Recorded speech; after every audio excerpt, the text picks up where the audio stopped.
শ্ৰী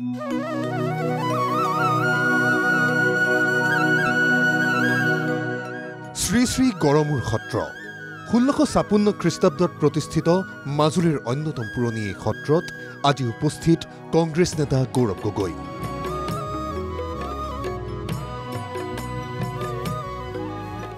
জাতীয় সাজপাৰেৰে সুশোভিত হৈ সত্ৰৰ প্ৰাংগণত উপস্থিত হ'ল যোৰহাট লোকসভা সমষ্টিৰ কংগ্ৰেছ প্ৰাৰ্থীগৰাকী। নিৰ্বাচনৰ পাছত এয়া গৌৰৱৰ প্ৰথম মাজুলী ভ্ৰমণ। নিমাতীঘাটৰ পৰা ফেৰীৰে অফলামুখত নামিল গৌৰৱ। অফলাঘাটৰ পৰা পোনে পোনে শ্ৰী শ্ৰী গড়মূৰ সত্ৰত গৌৰৱ গগৈ। দলীয় কৰ্মী সমৰ্থকসহ এইদৰে দেখা গ'ল গৌৰৱ গগৈ। সত্ৰত উপস্থিত হৈ সত্ৰৰ নামঘৰৰ মণিকূটত সেৱা আগবঢ়ালে তৰুণ তনয়ে। তাতে সত্ৰৰ ভকতে গগৈক দিলে আশীষ নিৰ্মালী। তাৰ পৰা সত্ৰৰ চৌহদ পৰিদৰ্শন কৰি সত্ৰৰ সত্ৰাধিকাৰৰ চৌৰাত সেৱা ল'লে গৌৰৱ গগৈয়ে।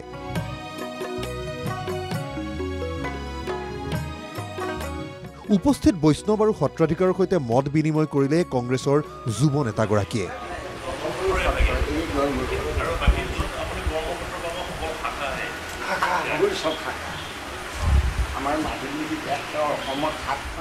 গড়মূৰৰ ঐতিহ্যৰ বিষয়ে ভকতে কোৱা প্ৰতিটো কথা উৎসুকতাৰে শুনিলে গৌৰৱ গগৈয়ে।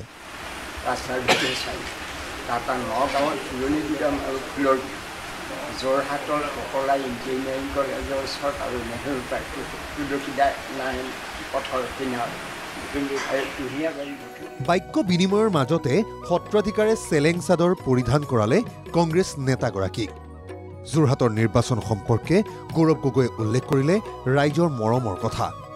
আমি সেইটোৱে আশা কৰিছোঁ যে ৰাইজে যিদৰে মৰম আগবঢ়াইছে সেই মৰমটো আমি ভোটৰ জৰিয়তে আমি তাৰ এটা ইংগিত পাম আৰু তাৰপিছত আমি নিজৰ কাম যি কৰ্তব্য ৰাইজে যি আশা কৰি আমাক মৰম দিছে, মৰমটো এনে দিয়া নাই, কিবা এটা আশা কৰি যে মৰম দিছে, সেই মৰমৰ প্ৰতি যে আমাৰ দায়বদ্ধতা আছে সেই দায়বদ্ধতাটো আমি গ্ৰহণ কৰি স্বীকাৰ কৰি আমি নিজৰ কামখিনি কৰি যাবলৈ আগবাঢ়ি যাম।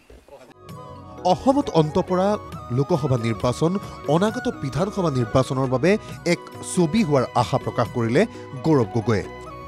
যথেষ্ট আমাৰ ভাল হৈছে, চাৰিওফালে ৰাইজৰ আশীৰ্বাদ আমি পাইছোঁ আৰু এতিয়া মই ভাবিছোঁ যি এটা পৰিৱেশ আমি যি দেখা পাম অহা 4 তাৰিখে, সেই পৰিৱেশটো আমাৰ অহা ভৱিষ্যত নিৰ্বাচনৰ কাৰণে আমাক যথেষ্ট প্ৰেৰণা দিব আৰু সেই শক্তি মানুহৰ আশীৰ্বাদৰ শক্তি পাই আমি ভৱিষ্যৰ আমাৰ নিৰ্বাচন আৰু ভৱিষ্যৰ আমাৰ যিখিনি কাম সামাজিক কামবোৰ কৰিবলগীয়া আছে আমি সেইখিনি কৰিবলৈ এটা বিশেষ এটা আশীৰ্বাদ 4 তাৰিখে পাম। গৌৰৱ গগৈৰ আশা 4 জুনত ফলপ্ৰসূ হয় নে নহয় সেয়া সময়ত লক্ষণীয় হ'ব। মাজুলীৰ পৰা মৃত্যু খাটনীয়া ৰিপৰ্ট NKTV+।